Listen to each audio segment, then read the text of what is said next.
to A Well-Designed Business. My name is LuAnn, and I'm so glad you found this podcast. Together with my husband Vince and our partner Bill, we have grown our company WindowWorks from the ground up.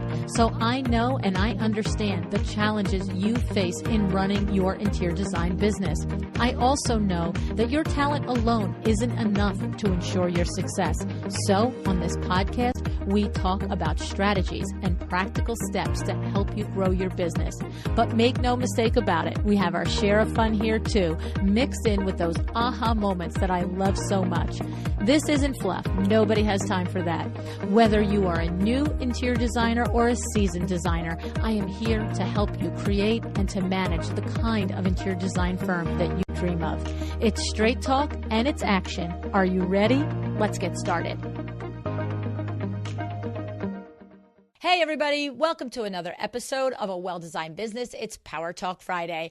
I have a treat today. Amanda Berlin is with me. Amanda Berlin is a communications consultant for entrepreneurs. I particularly love that her business is geared at entrepreneurs and not just necessarily to the design industry. Of course, I know we all know and love our PR experts and communication experts that specialize in our industry, but it's so good to have that outside look of someone that works across platforms and can just say, hello, you're in a box over there. Come on back. This is another idea. And so I was very happy when Amber de la Garza recommended that Amanda and I meet each other. And if you remember, Amber de la Garza was episode 385. She is a productivity specialist. And what I loved about Amber's episode, which I know you love too, because I got tons of feedback on that episode, is that Amber takes it beyond, hey, be productive, make a to-do list. So please go over and listen to that episode because she really digs in and gives you some really fabulous tips for taking productivity to another level. And you'll hear in that show, if you missed it, that I had some aha moments in that show, which I have been instituting the last several months. So anyway, Amanda studied journalism at George Washington University. She interned for CNN. She has written for local newspapers. And for a decade, she wrote media pitches for companies like Disney, Dove, Brawny, Baskin-Robbins, Colgate, and Campbell's. This is some pretty high level cred here. Clients would come to her with a spokesperson and some message points. And it was up to Amanda to package it and create a story that could get pitched to news outlets across the country. And she ended up writing pitches that resulted in appearances on every level of local television in the country and national cable and network morning shows at one time or another. So, and the other thing that I love is that on her website, Amanda says that this day-to-day niche of PR is exactly what every single entrepreneur is tasked with doing themselves when marketing their business, that we have to be a spokesperson, take a spokesperson. So in our businesses, it's ourselves. We have to have a message. So in our businesses, it's our business and our product. And we have to create a story that connects with an audience. What is the problem that we're going to sell? All right. And so I really just love that she understands what we're going through. And today, Amanda and I are going to talk about the two kinds of pitches that every designer needs to write. We're going to talk about what kinds of media are the right fit for interior designers. And we're going to discuss a little bit about how to create relationships with writers and reporters so that you can get yourself and your projects featured more easily and more regularly. Okay. One thing I also want to tell you is that she's been running her own publicity consulting business for 7 years. She's been featured in all types of media herself, from Business Insider to Entrepreneur on Fire and to WNYW Fox TV. She also has a podcast, the Empowered Publicity Podcast, which you should listen to. I've been listening to it, obviously, in preparation for our meeting today, and I really, really love it. She's also been featured on Speaking Your Brand, which you all know is Carol Cox, and my friend, and Carol has been on this show as well, and other podcasts out there. So one last thing that I want to point out to you about Amanda is we have had a gabillion shows about your About You page, about me, about what is your only, about what are you going to say on your About You page. And we often are struggling with that mix of mixing your design credibility, your projects, your what it is in your business from a design standpoint that sets you apart. But we always are telling you, Fred Burns is always telling you that you have a personal only. And Amanda does a fantastic job of drawing you into her world from her About Me page. I want you to, when the show is over, go read Amanda's About You page. So it's amandaberlin.com. You're going to see that she talks about one thing that she draws you right in. She says, I'm a Jersey girl, and people tell me, that it comes through, and I'm not sure what that means, but I own it. And the thing is, she talks about she's a mama of a only. And the reality of it is it really just says, oh, I want to keep reading the next line. And it's a perfect example of an outstanding About page. And I want you to look at it, okay? And of course, she's a Jersey girl. So, of course it's amazing. And I have to say, it's really funny because in the 3.5 years I've been doing this show, I have gotten so many emails and DMs from you who say, I grew up in Jersey and I live here now in California, and listening to your voice is like listening to home. So I part of us as Jersey people thinks, well, what's so different? And the other part of us knows darn well we're pretty darn awesome in Jersey. So I'm so excited to introduce you to Amanda, and thank you, Amanda, for coming on the show today. LuAnn, I'm so excited to be here, and we're about to get full Jersey forward. I have to say, of course, you put it in your About You page, so I know you experience it when you do engagements across the country. But I legit have people say that, my God, you're so Jersey. Like, I love your Jersey. And then I guess the people who don't like it don't share it with me. And that's probably good because you know what a Jersey girl would say. Right, exactly. I've been defending New Jersey for decades. And isn't it a funny thing? You might say, people will say you're like a New Yorker, right? Okay. But do you ever hear anybody say you're so whatever? I don't know. There is something different about Jersey. I don't know what it is, but yeah, I love it. It is a beautiful state. It is. And that is the funny thing. Don't you have people that like just drive the turnpike and they're like, why are you called the Garden State? I'm like, just 20 miles left or right, and you're going to find why, right? Mm-hmm. Exactly. So Amanda, thank you for coming on the show today. I'm excited. Of course, we have had conversations about this before, but as I said in the intro, I love to have the conversation both with inside industry people and outside, because you outside the industry always bring a little nugget or perspective that we're not thinking of. And so, but today, we talked about that we would talk about the two kinds of pitches that every designer should make. Is that the place that we start the conversation, Amanda, or is there a place that you should set up for us before we go into that? Well, I think so. I'm grateful that you are willing to have this conversation with lots of different sources, first of all, because I think that even from an internal publicist perspective, we all have different ideas about how an industry can best put themselves out there. So there's that, but then there's also the notion that the listener, that we as learners need to hear things 1,000 times in order to really get them.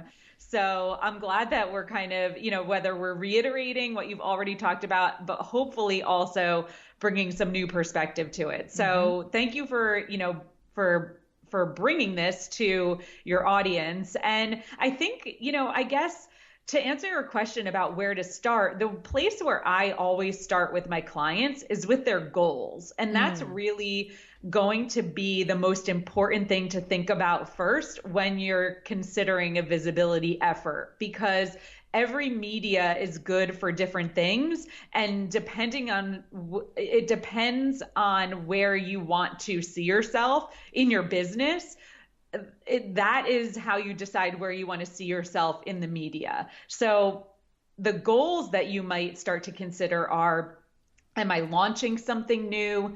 Am I just seeking to raise awareness and visibility? Am I looking to get a project featured? What is my big goal in the next 6 months as it relates to my visibility? And then that would drive your decisions in where it makes sense for you to be most visible. And yes, we definitely can talk about the two kinds of pitches, but the goals is really where I would recommend people begin. Okay, so let me ask you a couple questions about that. So, for instance, I happen to know that unlike a lot of PR firms that so a typical PR firm, you would sign up and you would commit to probably at minimum 6 month retainer, 6 month engagement, and most often a year engagement, right? Where you're beginning a relationship and you're going to work together for that year-long period. And I understand the valid reasons for it. Andrew Joseph PR firm was on the show. And I will look up that episode, but he was on and he explained why you need that long tail in order to really create the whole package. But you work a little differently. To what you just said, you will do. You will work with somebody on just a single one-off strategy session, for instance, to just say what is a goal that you have and give you ideas and tips on how to go and execute on your own, for example. So where I'm going is, for instance, if I'm listening, I might be looking at my pipeline and say, in the fall, I have a new project starting, and we're going to, maybe it's one of my, it's one of my first opportunities for a design to completion, or whatever it is that I feel like it's going to be worthy of me putting a spotlight on it. That a designer listening could simply call you, have a 1-hour strategy session, and say, this is what this project is. What are all the different ways that I would prepare for it, leverage it, and maximize my exposure to it, right?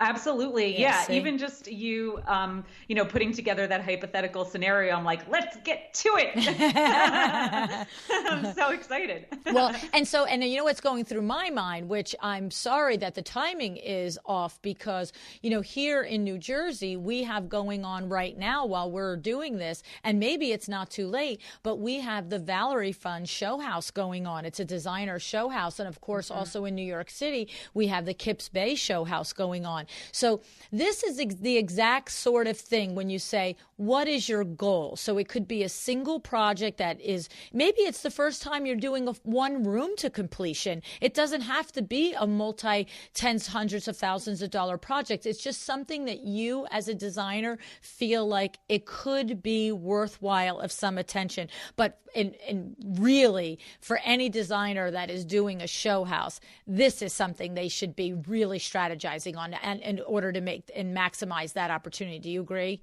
Yeah, absolutely. Anytime there is sort of like a milestone event or anything that is time-based, that is newsworthy, that is launching, this is a PR opportunity, because it contrasts with the notion of a evergreen story, which is something that the media has little less incentive to cover because they could cover it at any time. And really our task as our own publicists is to convince the media that would cover us that this is the moment. Like, you need to do this now, because otherwise, that's what they are. They're the news. They are covering news. Right. And so if there's something that you can cast in the spotlight of news, then that gives you a leg up in getting that coverage. Okay. I really like this idea because, a full-time retainer with a PR firm is not something that we are likely to afford, or even really are justified in having, right? At the beginning stages of our business, whether that's 1 year or 10 years. Because to have somebody on full time working for your company and your design firm, you really have to have a body of work. You have to have something to work with, right? But I love this idea of being able to look at your business in a slice and maximizing opportunities. And so these strategy sessions, what are some of the things that you would work with or say to a designer in these one-off scenarios if they've got something coming up? How does that work, Amanda? What are some of the questions you ask us? So, well, I always start out with asking what's most important right now, what feels most important, because I like to follow the energy in my work with my clients, and what they're feeling excited about is usually the thing that is most important. And so we talk about the thing that's most important, but then we also, it takes us on lots of different tangents, because in any sort of effort, whether you're working with a traditional publicist or PR firm, or you're doing this work on your own, which is how I really work with my clients, because as you mentioned, it's many tens of thousands of dollars, even, per month to work with a traditional PR firm. Right. But this is, and with that, you do need to have like a constant ongoing stream of news that you can feed to your PR firm so that they can continue to put you out there. With the work that I do with clients, it's really about unearthing the opportunities that are going to be there in the moment, those news opportunities, but also the opportunities that are evergreen, that will let you put yourself out there in a way that that simply raises awareness and positions you as an expert. And so those are equally valid. So in the strategy sessions, we'll work on, what's most important. And usually my clients, when I recommend a strategy session, it's usually because they have that one particular thing that they are doing, whether it's a project launch or a product launch or a book launch or something where we can focus on that one initiative. And, we really kind of unearth all of the tactics that they can employ to launch the thing, but then also to capitalize on it over time, hopefully. Okay. So here's our options. If we know we've got something coming up, we can capitalize that and focus on that.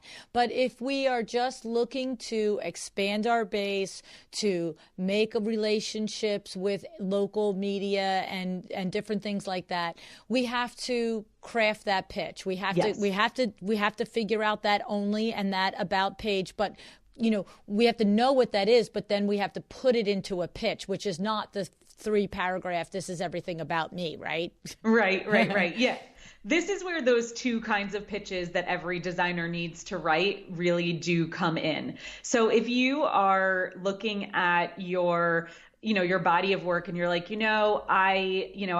I've gotten my latest project featured. Now it's time for just some ongoing outreach to raise awareness, to get me out there, to raise name recognition, and to position me as an expert. Then the two kinds of pitches that you can start with are the how-to pitch and the profile pitch. So for the how-to pitch, you can look at the things you really love doing in your business, the things that you do better than anyone else, and really try to get super specific and teach something to an audience within the context of your how-to pitch. So you can look at different media that you might want to be featured in and ask yourself the question, what can I teach this audience? What do they need to learn about from me? And then the more specific you get with that how-to, so it might be something like uber specific. You cannot be specific enough. You cannot be too specific.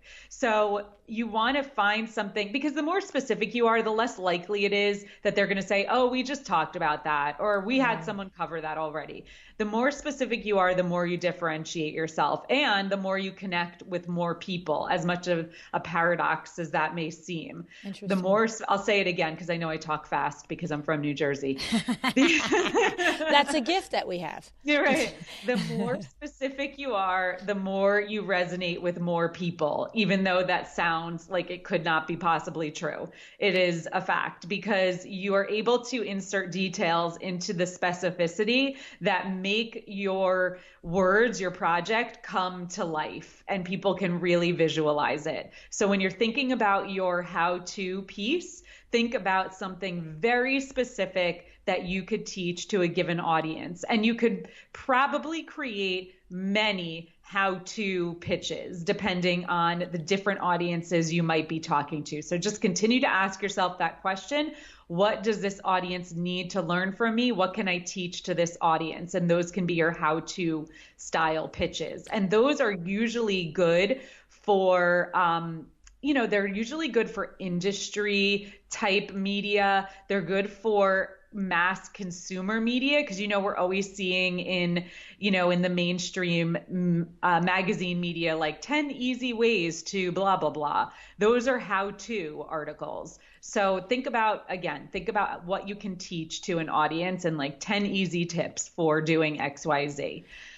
And so yes, it does make sense. And I want to clarify in that, because what I'm hearing is, so when we say you can't be specific enough, like really drill it down, are we talking about like the example that came to my mind as you were just talking about it, Amanda, was instead of pitching to somebody the top 10 tips for kitchen design, you would say the top 5 things you need to know to select the perfect oven or stove for the home gourmet chef. Like, is that like where we drill it all the way down to one appliance for one specific type of like homeowner that pictures themselves a gourmet chef? LuAnn, you are a quick study. Okay. Well, I've been doing this with a lot of experts for 3.5 years. I can't take the credit, but I am finally getting it. Like, this is the thing. It's like my brain. I'm like, I get what you mean. This is like, get it all the way down. Right, Amanda? Exactly. Yes. That was a perfect example. And, even that sort of thing, you could imagine seeing that in a food and wine magazine even. Right. So you can kind of venture out of the traditional industry publications if you find an idea that you feel really excited about that could speak to a different kind of audience. And I know that when we're as entrepreneurs, we're really we're driven and advised to niche down, talk, write your content as if you're talking to one person. And I do believe that is valuable because, again, it makes it more specific and it makes it come to life for more people. However, when we're talking about media, you then want to take your approach, your messages, and look at all the different audiences that you could tailor that specific message to. So like the example you just came up with, that may be something super specific. You may have started from that specific place of your ideal client and developed your how-to from that perspective, but then you reached out and look, if you kind of reverse engineered it, you may have looked at like a food and wine magazine and said, what can I teach to this audience? Oh, they are interested in cooking, so they might be interested in the perfect chef stove for their new kitchen. Right. I love it. I love that. That's a genius idea, because we would, take it to our shelter magazines for the design industry, yada, yada, but that's a perfect crossover. And there's lots of things that we can do with that. If we're an interior designer, that is specializing, like I'm thinking with us with custom window treatments and motorization, take it to a tech catalog, take it to a tech magazine or something, right? Don't just think of it as the shelter magazines that are our typical. Yes. I love that. Perfect. Okay. Very, very good. Okay. So the how-to pitch. Now tell us a little bit about, I know we're going to get to the profile pitch, but so you tell me, should we describe, I want to ask you how you transfer it, not just to magazine, but to that local TV segment. Mm-hmm. So should we describe the profile pitch first and then talk about how you pitch to the different outlets, or what's our order here for? Yeah. Well, okay. So these two pitches are good for different kinds of media. So the how-to pitch actually translates well to television. So I think that we could sit with that for a second and then move over to the other pitch. Yes. So the how-to pitch translates well to television because how often have you, I don't know, everyone says they don't watch TV anymore, but we still very much trust television as like the holy grail and like the big get in media. And I think it provides tremendous credibility. And I think we can also circle back to, really the impact that these different kinds of media can have on your business and how to moderate your expectations accordingly. So let's come back to that. But for television, when you look at local morning, whether it's the weekend show, I would imagine for interior design, weekend lifestyle morning television is probably a great outlet. So if you look at the things that you're seeing on morning television, really across the board, you're seeing that they're demonstrations, they're how-tos across the board, and for good reason, because television needs to be visual. So with custom window and particularly with mechanized types of things, you could easily do a demonstration. I would imagine you'd have to build it out, obviously, but I'm sure you do that all the time. You could easily go in and do a demonstration for their like home improvement minute or something like that. But it's really in that how-to kind of tone. So for local television, you want to come up with a segment idea that, again, teaches the audience something. So it's a how-to, it's something with tangible takeaways. We used to joke, because local television was our mandate when I worked in the agency world. All of our clients wanted local television across the country. And we used to joke that all they care about is puppy dogs and dating tips and how to do it for less money and look thinner all the while. Right. Well, it's true, right? Yeah. So, I mean, you're really, the point in saying that is to illustrate the fact that you're really looking at mainstream consumer audiences, mainstream consumer media. So you need to create something that is really, again, not tailored necessarily to your specific niche, particularly if you're business to business. This is for consumers. So this media is serving consumers. So you really need to pay attention to the fact that they want something that is lowest common denominator, that is catered to a consumer audience, and that will help them do something faster, smarter, for less money, and get thinner at the same time. Right, and lose weight along the way. So the nudge in there for me is, say we have an idea. Say somebody listening has an idea for a TV pitch, something that will make their home more beautiful and the homeowner skinnier at the same time, right? But like, how do you do it? Like, hi, Mr. TV, producer. Like, what is what do? You just knock on their door? I mean, I know you have to craft a pitch, but do you, for instance, let's keep using the motorized window treatment example, just because we can all picture it. Do we have to come to them and say, do I have to sort of stage this, and this is sort of what I would look like talking about the motorized pitch, or this is my thing, or do I send a little video of the thing moving and saying, these are the features and this is the benefits? Like, how detailed? Because of course everybody's busy. Right. Yes. So this does require some work, for sure. Yes. I meant the producers are busy. Like, the busy. Yeah. Right. Okay. Right? The producers are definitely busy. Yeah. So that is a really good point. Because you want to make their job as easy as possible. You want to make it so they can visualize how this is going to take shape with very little effort. And that goes across the board when it comes to media. The easier you make it for them to see how this fits in with what they're already doing, the more likely it will be that you will get a yes. So I think there were a lot of questions wrapped into that one question. So I want to address how to get in touch with these people in the first place. And then I'll talk about how to actually formulate the pitch. So yes, you're absolutely right using the terminology producer. That's the person that you're looking for. Sometimes, depending on how big the media market is, the actual anchor person produces their own segments, or the lifestyle producer, the lifestyle reporter might produce their own segments. But a lot of the times there is a producer for the show, or a segment producer for the show. So you want to find out who that person is. There are a variety of ways to do that. One of which, in the PR world, we have databases that we pay for that give us all of the contacts at every single media outlet you can imagine.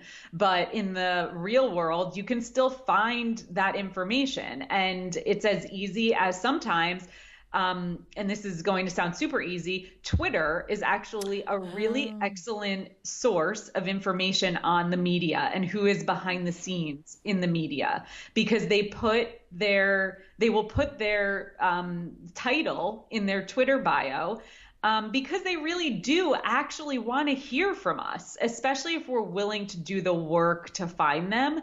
They are looking for sources. They're looking for ideas. So if you dig a little bit into the media outlet that you're looking for, and by media outlet, I mean like WABC, New York, or whatever it may be. And New York is obviously a hard nut to crack, right. Whatever it may be in Cincinnati, or WBS in Boston, whatever it is. You can probably find who the producer is. Another way to go about finding the name of the producer, and you may clasp your heart in gasp in abject, no way I would do this, is call. Oh, see, I love that better. I actually do love that better. Let's just get this done. Hey, I got an idea. Do you like it? Okay, no, thanks. How about this one? Exactly. Yeah, it's really just call. You can call up the television station, ask for the assignment desk, ask for the producer of the whatever show, and just say like, hey, I have this local business. By the way, they are interested in supporting local businesses because they are local media. So I have this local business. Here's what I've been working on. I had this idea for a segment in which I would come on set and do and demonstrate blah, blah, blah, to show your audience. And then really you want to kind of wrap this in the intention of showing the audience something that's going to be valuable to them, to show your audience the latest trends for spring decor and window treatments to let spring back into their living rooms or whatever. So you want to kind of like put a headline on it so that they can imagine how their like the anchor person is going to toss it over to the segment anchor, whatever, the interviewer, and say like, here's Jill with LuAnn to talk about how we can let spring back into our living rooms. Take it, Jill. And, you want to, again, like that's another way we kind of laugh about it. But like, there have been so many times when I've written something and the anchor person literally reads what I wrote because we made it that easy for them. Right. Now, let me ask you a question. So are we going to apply what you said in the beginning, though, about being specific? Because how to let spring back in your home is not specific. So I know we're just, you're just talking off the cuff, but I have to be really, really clear in my details here. Yes. So is it that I am doing something that's broad like that at this point, or am I doing the Home Chef, best oven type thing? Even though it still needs to be specific. Okay, good. You're better off going with specificity. Right. The weird sort of thing to balance is that local television news media wants something that's going to be universal, and they also cover the same things over and over and over again. Like right. You will always see that spring segment. You will always see that July 4th segment. You will right. always see that back to school segment. So it's a great way to sort of, and I actually just did a solo cast on this. It's a great way to sort of forecast what they're going to be talking about mm-hmm. during whatever time of year, but then you have to add your own specificity to it. Mm-hmm. So yes, thank you for clarifying that, because I would definitely put in there, like, here are, specific window treatments / technology that will allow you to bring spring back into your living room or whatever. And so when we think about the different things that are tried and true, and they are going to march out every single year. It's going to be holiday core at Christmas and New Year's season. It's going to be back to school. It's going to be all of these things. But we have to think about, what is it? We can't just say, hey, I could do a holiday core thing. It's like, I have this specific fabulous wreath that I, use and whatever, right? Like, we have to do something like tangible, that because that's the thing. I love that you said that, because they do these same darn topics every single year. Like, we've never gotten tips on decorating for your Christmas guests or your Thanksgiving guests, right? But I guess there is something in there each time that's unique, that is the unique message. And that's what we have to come up with. That's at least what they're trying to do, is give you something unique each year. Exactly. Okay. I mean, and as interior designers, there's always a way to spin it. We have to think about our clients, right, Amanda? So if you're thinking, oh, well, interior design, what does that have to do with back to school? But I could imagine, as an interior designer, having a project for a busy mom of 3-4 kids and saying, this is it, line in the sand. This August, I need to organize, even if it's the desk in the middle of my kitchen, or if it's the home office that I use, I need to get this to be up to speed, because when back to school comes, my life is chaos. So an interior designer can inform that kind of conversation, right? Yes, absolutely. And I love that idea that you put forward, is like, this is the stake in the ground moment. We're going to get organized. I think that's a great angle. And it's all about coming up, then digging a little bit deeper and coming up with those really unique, nuanced tips that no one else has delivered yet. Right. I love it. Okay. Because I could just think about that whole storyline. Like, the number one thing is, it should be a space that you feel happy in. So what are we going to do to freshen it up? And then you dig a little further down into the layers, and it needs to be a space that's functional. So as an interior designer, I'm particularly skilled in being able to suggest a desk set up and a bookcase set up that looks gorgeous, but that really works for you, right? Right. Yeah. Absolutely. Okay. Love it. Okay. I love it. All right. And so then the other idea was the profile pitch. Yes. So the profile pitch is great for a different kind of local media. And again, so actually let me backtrack and just say that television is excellent for visibility, for credibility raising, but it's not always the best fit if your goal is to get a new client, because it reaches the masses. And like I said earlier, we still look at television as the holy grail. Like, oh my God, you've been on television, you must be the real deal. We still think that. I think, that is true. So it's great for your credibility. That's really what I suggest using television for, and moderating your expectations accordingly. It very well may be that you're on television and then you get this onslaught of new client requests. But more often than not, what I see is my clients feeling disappointed that they didn't get more client inquiries after they made a television appearance. And that's where we really have to moderate expectations and say, like, this is great for visibility, but the likelihood of you reaching deep into your niche and connecting with that ideal client is less likely, because it's a mass market media audience that you're speaking to. So if you need to build your pipeline, the first thing isn't to sit and spend, 20 hours a week with a TV campaign for a 1-minute segment on how to fluff the pillows. Okay. Very, very good. Yes, exactly. Okay. So that leads me to the profile pitch, which I think is actually more effective for digging deeper into your niche audience and using the media that will get you deeper in with your niche audience.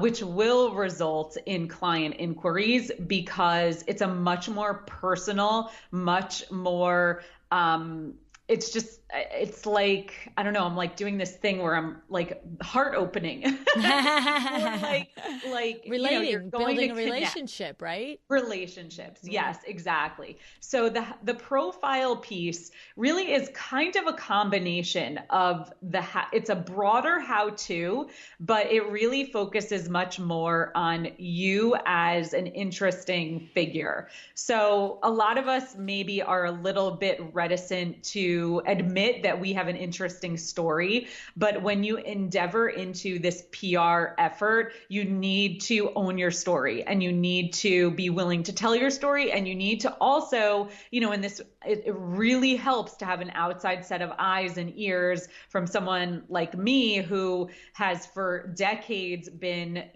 really championing people and saying like, this is no, this is why you are unique and important.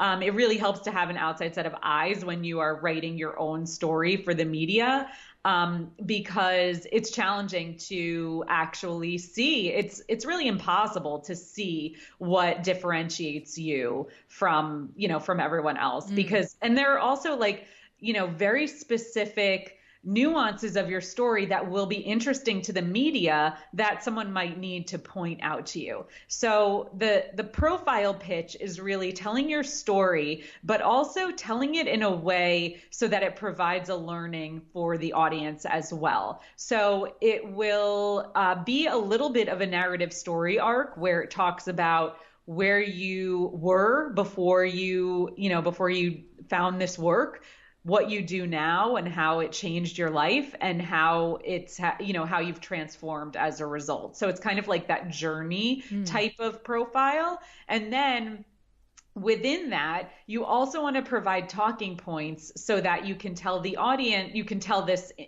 interviewer or this decision maker what their audience will learn from you. So it will be, you want to kind of tease those talking points. Like, I can talk to your audience about how to I'll just use my own for Sure. an example, but like how to, take a corporate career and realign it so that you are working in your zone of genius while not feeling like you're selling your soul or something like that. Okay. So that's sort of like, it's more of a focus on you as a person and as an expert. Okay. So go back a little bit about that when you're creating your story arc. I love that you said that first you have to own your story, you have to develop the narrative for the story, and you have to really pick apart the nuances that make your story different than someone else's. But once you've done the work of doing that, you said you create the story arc, which is where you are before you did this work and where you are now and how it transformed you or how it transforms the people that you work with. Tell us a little bit about that messaging, because that's the part we need help figuring out, right? Sure. Yeah. I like for it to be how the work transformed you. And then, and then you can also speak to the transformation you provide now that you are in this work entirely. Okay. So I think you can do both. Okay. So if we try and think of an example of this, it could be, I would say, so see, this is the thing. I can think of examples that are more obvious, but then I wonder, I guess each person has to have their own, but like when we had way back in the beginning of the show, we had Cheryl Janis on the show, and Cheryl Janis is an interior designer. She was your full service interior designer, did all sorts of types of projects, but because of a combination of significant experiences that she had personally with accidents and things like that, like life-threatening accidents either to herself or family members, she got a first-hand look at how dismal most medical facilities were, most doctors' offices were. And she described how going through this healing process of this very long process of many doctor's appointments and whatever different procedures and rehab, whatever the whole thing was, is she, as a designer, she would come to these appointments and think, this is so depressing here. This does not support my feeling of well-being. And so she struggled with it because she knew that there was a need in the industry for offices, chiropractors, even big facilities to switch the way they looked at the way they didn't just treat the human being coming in the office, in the act of the medical procedure, but also in the environment that they welcomed into. And in the struggle of it, she finally just said she was afraid if she gave up full service design across the board, she would not be busy. What if I just did boutique a healthcare design? Would I not be busy? And the reality is that she finally was so compelled to do it that she did it. And she is busier than ever. She's really, she's gone on to write books about it. She has a podcast about it. She's just really, really transformed her business and lots of businesses in the healthcare sector. And so I get that. Where were you before this? Where are you now? And how has it not only transformed you, but the people around you and your clients around you? That's clear. But what happens if we just have this passion to create beautiful spaces? How do we look for, when you work with people, do you have tips on how to look for that meaning and that little flip switching there? Absolutely. So first of all, that's a really moving story and an excellent example of what I'm talking about. And it really, I honestly feel like every single person has had that experience, whether they've had a traumatic injury or not.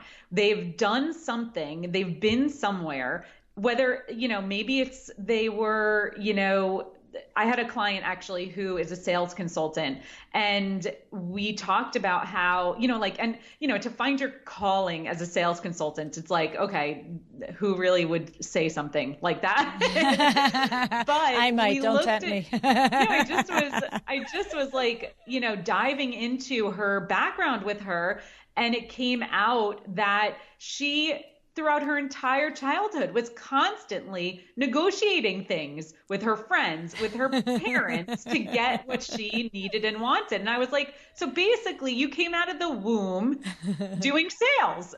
So like we've all, I guess to answer your question, I would say go all the way back. Go back to what you loved doing as a kid. Go back to what you wish you were doing, instead of playing soccer in high school. Like go back, maybe you loved playing soccer in high school and that played into, what you do today. Go back to who you were, before you became who you are. We all were someone else before we became who we are. And that is part of the journey. That's part of the story. And we really, as listeners, really connect with that because we've all had that experience where we've had that some kind of evolution. So it doesn't need to be this like crazy, like traumatic or dramatic transformation. It could just be a regular human evolution throughout the course of a life. Okay.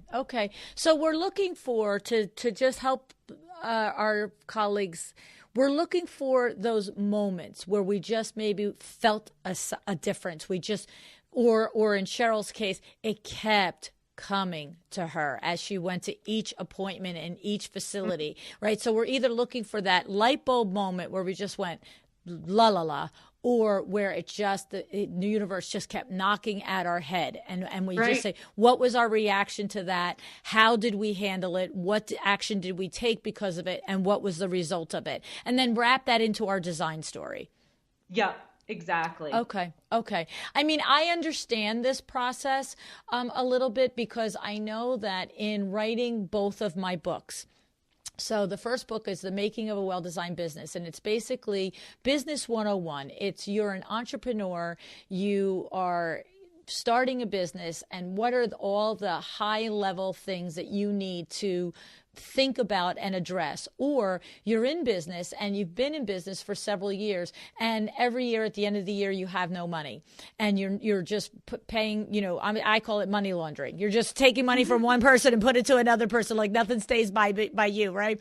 And so the thing is, if that's the case, it's usually because you've missed one of those basic steps, right? But the thing is, both that book and the second book, which is A Well-Designed Business of Power Talk Friday Experts, that just came out March 30th, is that's how I do it. For the first book, I thought of the 10 principles that I felt were the foundation of a business. And then I sat, Amanda, and I thought, well, where did I learn this lesson? Where did this become crystal clear for me? What was it? And some of the lessons were from my childhood. Some lessons were conversations with current clients. Some lessons were with employees or coaches. You know what I'm saying? And so then it was like, boom, there's that aha moment in a story. And it's the same with the second book. And so I think what you're saying is to find that for yourself, you don't need to find, 20 of them like I had to, right? For, 2 books, but you need to find that significant one. And then how does it apply to your business? And then that's your profile pitch. You're saying, this is what is my unique offering. This is why I'm different to call than my good friend sitting right next to me who also can put together that, room for you, right? Right. And then you also want to always bullet point out, in the context of a pitch at least, from your story, what are the takeaways? What are you going to, again, like asking yourself, what can I teach to this audience in the context of, in this case, my experience? What have I accomplished? And again, like we bristle at these words because we're hard on ourselves, but what have I accomplished, or what have I done that maybe, someone even just a couple steps behind me on this path could benefit from? Right. I love it. It's awesome. It's a lot, but it's awesome. And so what it is we're just getting into, this is all information that helps you, as I said at the top of the show, with your About You page. But when you go to put yourself out into the world, and I would venture to say, you tell me if I'm right or wrong, but once you sit and take the time to do this analysis of yourself, this is not only effective for a pitch to media, it's sort of your narrative when you meet a client too, right? 100%. Right? Okay. 100%. I say that all the time when I talk to prospective clients, that this work will serve you beyond just what you're going to get in the media. That's why I call what I do visibility strategy, because it's more than just media. It's about how you talk about what you do. It's about how you serve your clients, and it informs everything you write and everything you say about your business. I love it. I think it's so good. And I love that it does cross and give us value in multiple ways, because it is important to know what you bring to the planet. Because if you can say that, right? Exactly. Yeah. I love it. I love it. Yeah. And I just want to add to, just to kind of round out this conversation about the how-to pitch, because we talked about where to place the profile pitch. We talked about where to place your how-to pitch. I want to talk about really quickly, if it's okay with you, where to place your profile pitch. So this really serves you it could serve you in other places, but in my mind, there are 2 types of media that this serves you best in, and that is podcasts, because we do talk a lot in podcasts about our interviewees' personal stories and the background. And then it also serves you, and I think this is particularly apt for designers, in local magazines. A lot of, I know certainly in our neck of the woods, there are a lot of local glossy magazines that are super high quality, beautifully published, and they feature local people, local businesses, month after month after month. And that is the kind of story they're looking for. They want to know where you work, what you do, why you're a benefit to the community, what you're teaching people, and what their viewers can take away. Plus, designers have a unique opportunity in these local glossy magazines, because you can say, I have these beautiful images that I could share with you. Right. It's not just like, them. I'm a plumber and there's a great faucet, or, well, the faucets Right. can be beautiful. I shouldn't say that. Ruffin is not so beautiful. Exactly. So again, it goes to you providing the media with something that they need and making it as easy as possible for them to say yes. So your profile pitch could get you featured on podcasts, which are great for helping you connect with a niche audience and generating actual leads, and local print magazines, Okay. which are great for literally showcasing your work because it's a visual medium. I love it. And we have, for interior designers, there are all kinds of podcasts that you can pitch if they, depending on what they are, if they serve moms, if they serve whatever they are, because all of those people need designers. But you also have the Ballard podcast, How to Decorate. They are going to consumers. So my podcast is going to the business sector, but there are podcasts that are talking about decorating and how to decorate, and that's where you would go.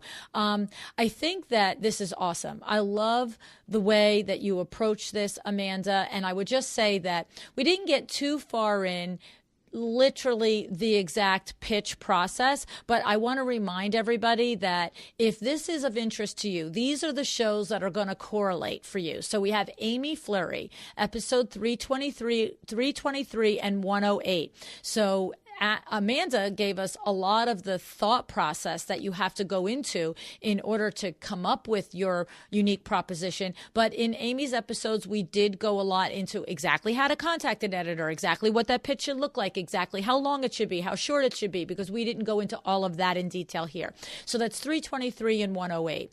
Then we had Ren Miller, who is the editor of Design New Jersey, which is a regional magazine here, and he talked about how to pitch him to be in his magazine, which of course is good for any regional magazine, and that was episode 12. We have Ashley Hodham Cox, who was episode 321, and she is also the editor of a regional lifestyle and shelter magazine, and she talked about it. And of course, we all have Jane Dagny from Designers Today, episode 351. We all know and love Jane, and she talked about the things that are valuable to her as the editor-in-chief of Designer Today. And I did mention Andrew Joseph. So Andrew Joseph PR is located here in New Jersey. Of course, he works with clients all over the world. And that is if you are at a point in your interior design firm where you are ready for that full experience, you have a body of work, you have all of that, and you have enough content that somebody can work with on a day-to-day basis, and you've crossed the level where you're not figuring it out yourself anymore. That's episode number 39. And then I just want to give a shout out because Amanda lives in the part of New Jersey where our favorite Jenny Madden is, from Jenny Madden Interiors. And they happen to be in a mom's entrepreneur group together in New Jersey, and that's how they know each other. And if you're not familiar with Jenny Madden Interiors and her husband Greg and the team that they run, please listen to episode number 332. That was an outstanding episode. Lots of tons of feedback on that, because Jenny and Greg talked about how they decided to expand their business. They literally talked about how, from a financial standpoint, a personal standpoint, and a business standpoint, as far as employees in the team, the steps that they analyzed before they decided to scale their business. It was a fantastic conversation with Jenny and Greg Madden. So I have to say, you are amazing. And I do want to mention, look, there's a lot of times that people come on this show and they have things to sell or things to do, whatever. But I love what you do, Amanda. I love that there's so many of us that need help with PR, but we're far away from that full service agency. And to me, the analogy is all of the clients out there that really would love their living room or their bedroom or their kitchen to look beautiful, but they're not going to hire full service luxury design, soup to nuts, for an entire home. And I feel like that's what you're offering. You're offering those of us that don't have that full package ready to go yet, but we have those individual, in our case, individual rooms, but, that we want designed. And for your case, we have those individual spaces and spots and profiles and projects that are newsworthy, and you help us do it. So you do have your one-on-one session, strategy session that you offer. You have a 6-month program, which is 6 months of one-on-one strategy. And then you have a high-level elite mastermind group, which is working with a group of other people, not just designers, right? So it's going to cross all industries, which I think is sometimes really valuable as well. And all of these come with all bells and whistles of supports and edits and templates and help along the way. It's there. None of these levels are just that one conversation or whatever it is. So I would encourage all of you, as I said, check out Amanda's website, amandaberlin.com. Please check out her podcast, Empowered Publicity Podcast. And you, I'm sure, will be as impressed with her as I am. And Amanda, thank you so much for coming on here and helping us with this stuff. Thank you so much, LuAnn. I really want to honor as well the work that you're doing to bring all of these tremendous resources to your community, and also honor the community that just coalesces and supports each other and raises each other up, because that's really why I do what I do, so that we can all have a positive impact, and that it's not, that visibility is not reserved only for those who can afford to hire a full service PR firm. I'm rogue. I want to teach you how to do this work on your own, because I know it's a skill that you can master. And I believe that your story needs to be told. So I really appreciate the opportunity to come and even just spread that message. Thank you. Thank you. Thank you.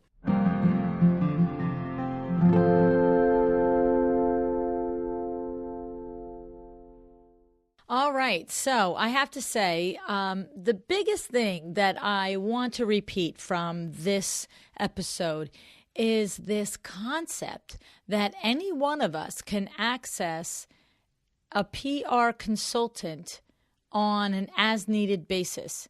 Or we could take the time out of our lives to learn a little bit more about this from someone who's an expert and someone who is committed to helping us do exactly that.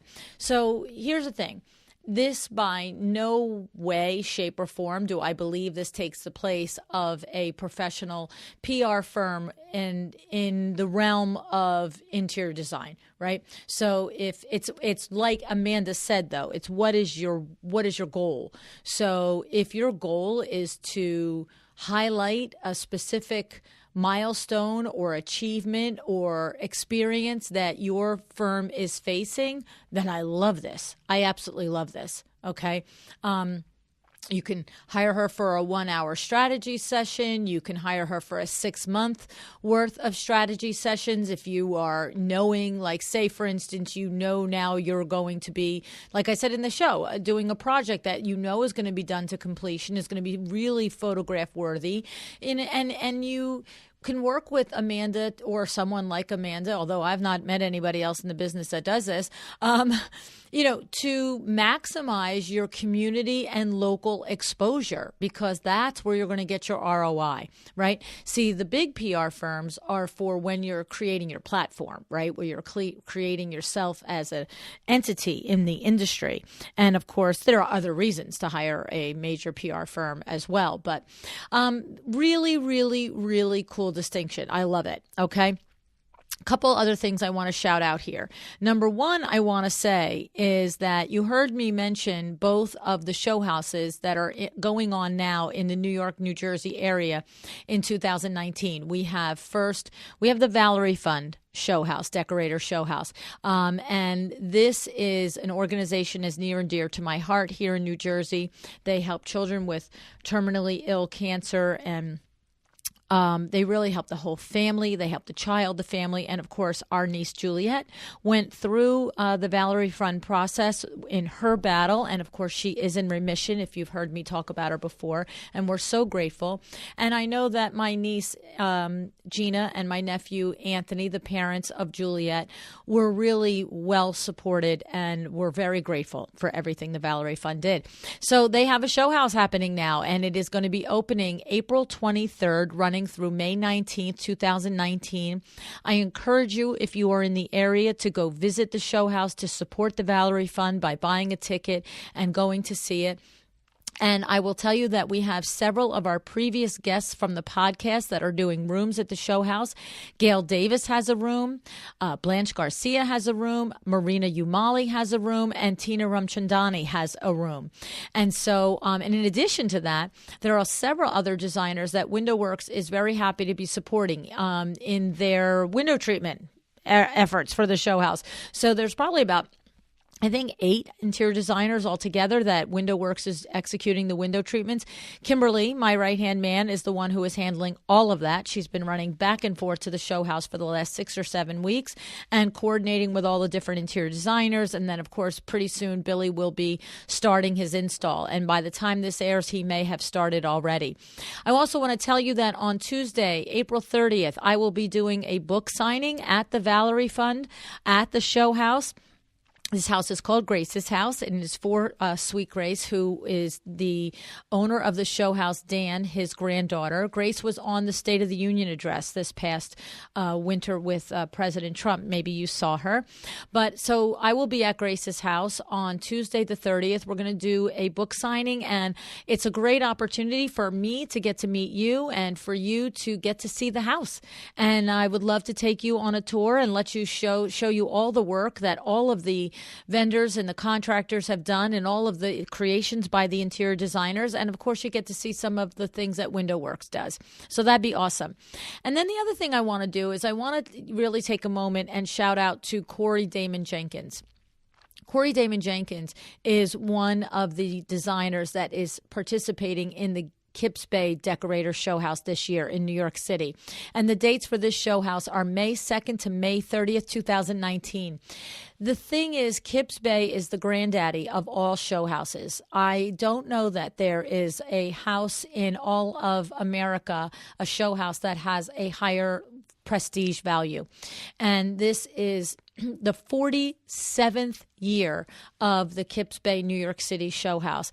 And Corey Damon has a room this year. You do not apply. You do not volunteer. You get invited once your career and your work has reached a level that warrants the honor of being in the Kips Bay Show House. And having just spent this past weekend with Corey Damon Jenkins at LuAnn Niagara Live, I'm just even more thrilled for him because Corey Damon and I are friends, and we have been friends for a while.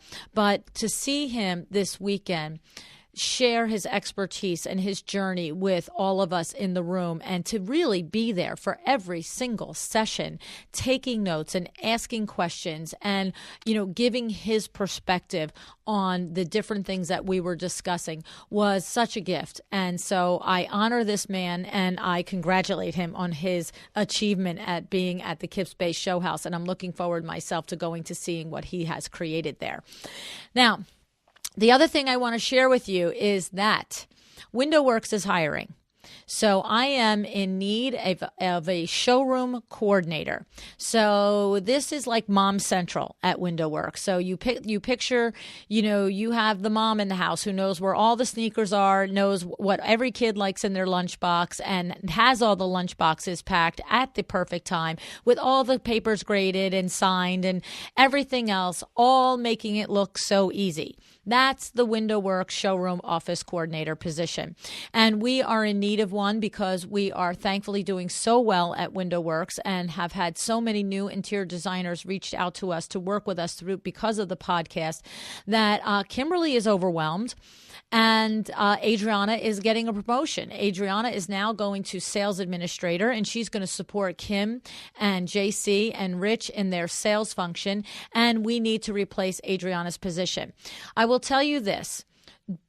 I would love to have one of you come work for us. I would love to teach one of you how to run a well-designed business. I would love for one of you to cut your teeth and learn how to have an office that's systemized and learn how to work within a team. But I will tell you this, it's no joke to work for us, okay?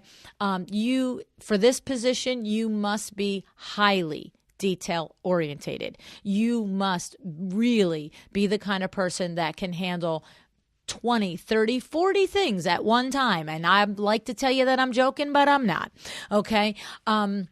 You have to thrive in just a tiny little bit of chaos, because it is a position that is touched by every aspect of our business, from the installers to the salespeople to the consumers to the designers to the vendors, and to each of us as your team members. And it is a no joke job. But if you have that personality that you love to make order out of what seems like chaos, then yeah, this is a great job for you. And you also must be ridiculously friendly. Okay, not so much to all of us. You can be okay to all of us. We are all real people. But I mean, to my consumers and to my interior designers, oh yeah, smiles and goopiness all the time. This is, hi, how are you? Every single day. It's a great day. And what can I do for you today to make you happy? That's how we roll at WindowWorks. So I would tell you that what the feedback that we have been getting from LuAnn Niagara Live, from all of the attendees, it's interesting because several people, not one, not two, but several people have specifically commented on the WindowWorks team that was there running the event, about how great they are, about how friendly they are, how they felt like they were a family, and open and caring and into it. And that's what it is. So we have a great team, and that's terrific, but that does make it hard to fit a new player into there, okay? But it can be done. We've done it many times over the years, added somebody, and been very happy. So I'm needing that somebody right now. If you are interested in applying for this position, please email WindowWorks at info@windowworksnj.com. And put in the subject line, I want a job at WindowWorks. Okay? Because then that'll get my attention, because there's a lot of emails that come in. So I want a job at WindowWorks. Give me your resume. Give me why you think you'd be good for the job. You're going to go through some serious testing. Okay? You're going to go through the predictive index test. You're going to go through several interviews. But at the end of it, if you make it to the end, you probably will be very well suited to be part of our team. And I am in real need of a rock star. Okay? So that is it for today. Thank you, thank you, thank you. I thank everyone who was at LuAnn Niagara Live. By the time you hear this, I am thanking all of you for coming to the High Point Market Theater and coming to the keynote and the book signing. It is my great honor and pleasure that you guys come out and that you spend your time with me, not only here on the podcast, but also in real life. I love meeting you. I hope that you can see that.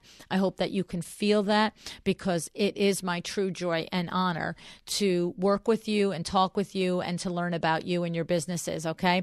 And I hope that each time you listen to the show that you are inspired to do something in your business that will make it better for you in some way, some system that's better, some way that makes money better, some way that gives you an idea to market it better, okay? But you know what you have to do. You have to take that idea and you have to make a decision to act, right? You need to decide. You need to decide to be excellent.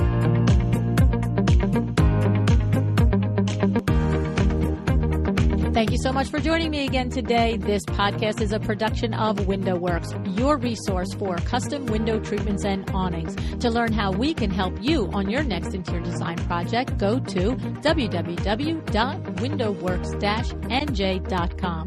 And if you're interested in working with me on your business, either through masterminds or one-on-one coaching, or you want to know how to get my book, The Making of a Well-Designed Business, or you just want to know what's going on in the podcast land and where I'm going to be, all of that is found at LuAnnNiagara.com.